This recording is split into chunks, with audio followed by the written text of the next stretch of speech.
Here is a Panasonic electric stapler which uses 1/4 inch standard staples. This is the Panasonic electric stapler model AS-300. It allegedly takes 2.5 amps for a very brief period of time. Matsushita Electric Industrial Company Limited. Made in Japan. That's very important. Just about everything made in Japan is very good quality equipment. So I got that Boss Stitch, I think was the brand. Yep, the Boss Stitch electric stapler a couple weeks ago.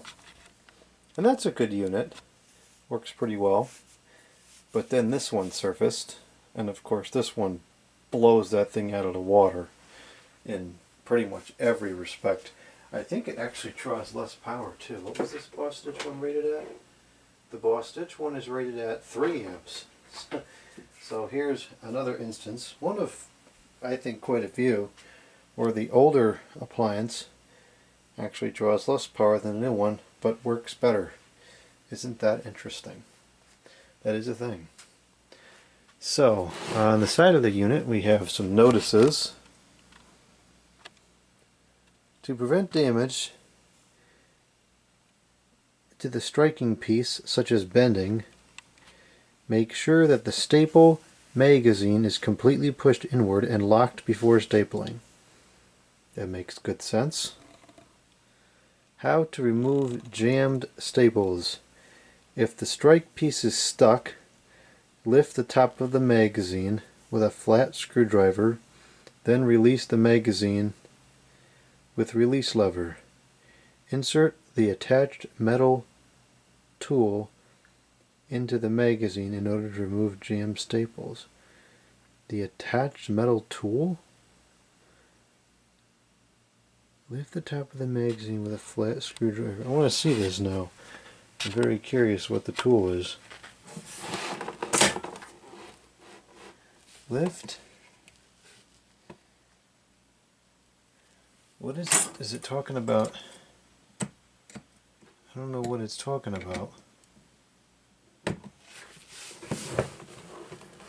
It shows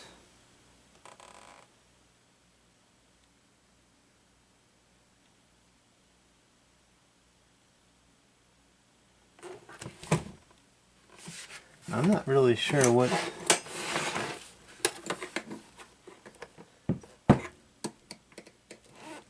I don't know what it's talking about. The diagram is not clear to me.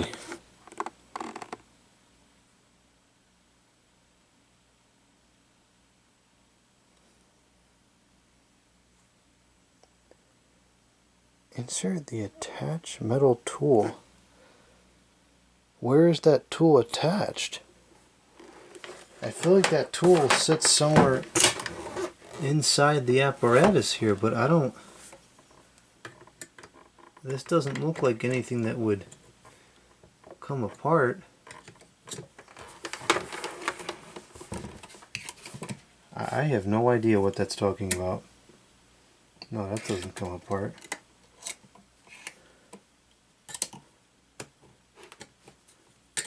Something else in there that comes apart?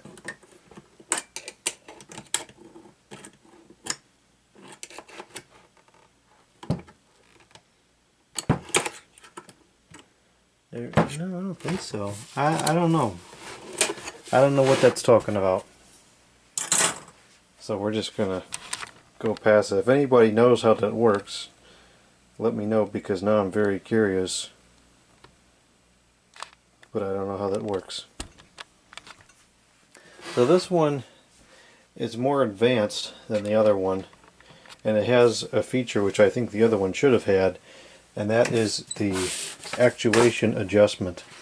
So on this unit there's a little lever right there, and when you put the paper in, it pushes that lever, and that's what activates the unit. with this lever here, we can adjust that. So now it's going to trigger sooner, and the staple is going to be closer to the top of the page, whereas if we push it back, the activation is going to be later and the staple will be lower down on the page. This comes out real easy. Goes right back in real easy. Got a nice satisfying clunk to it when it comes out, and when it goes back in, you know it locked in place. It's locked. I think it's very important for equipment to have a good feel to it. When you operate it, everything should just make sense. And like in this case, you push in, you can feel it lock, it feels sturdy. It's not like, oh, did it shut, is it not shut? Open, shut, you can hear it latch. Just nice quality. The only thing that's wrong with this is the feet are kind of worn out, which stinks. They're not hard though. Still won't scratch a table, but I bet these were once like kind of suction cup type feet. I suppose they could be very easily replaced. This is probably used in a workplace. Got the same cord and plug that the pencil sharpeners had. Well, let's go ahead and plug this thing in and let's do some stapling. We're going to use it at 118.1 the voltage, and that thing doesn't measure inrush very well, so we're not going to get a super accurate measurement, but I'll just do it rapidly a bunch of times and kind of get an approximate of what it says. I have used this thing prior to the video, and this thing blows the other one so far out of the water, it like leaps off the table practically when it actuates.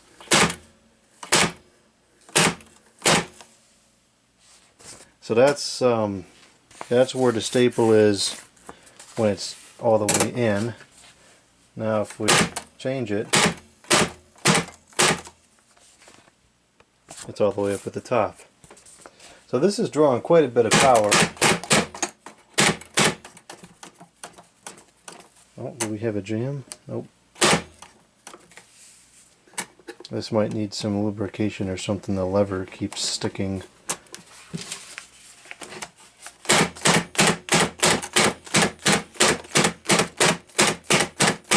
1.78 amps was the highest I saw.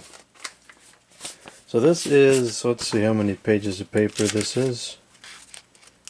2, 3, 4, 5, 6, 7, 8, 9, 10. Let's make it 20.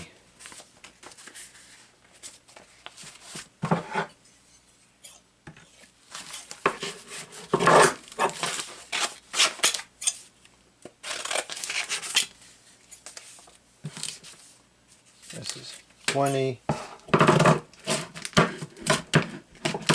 That's 40. Here's 20. No problem. And right through. That's so loud. The whole table's shaking. You can see it jumps a little bit. This is a serious machine. Alright, so it staples 20 pages with ease. Let's go to 40.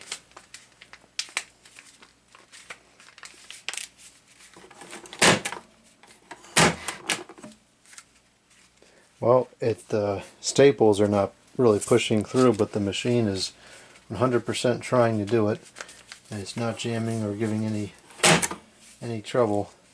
What's failing at this point is the staples.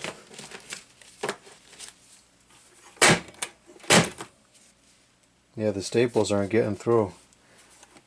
But if the staples were good, it would gladly take 40 pages with no problem.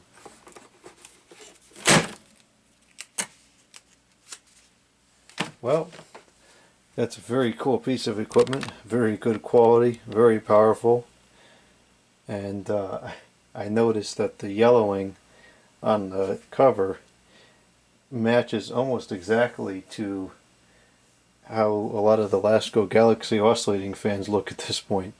So it looked nice on a desk with one of those.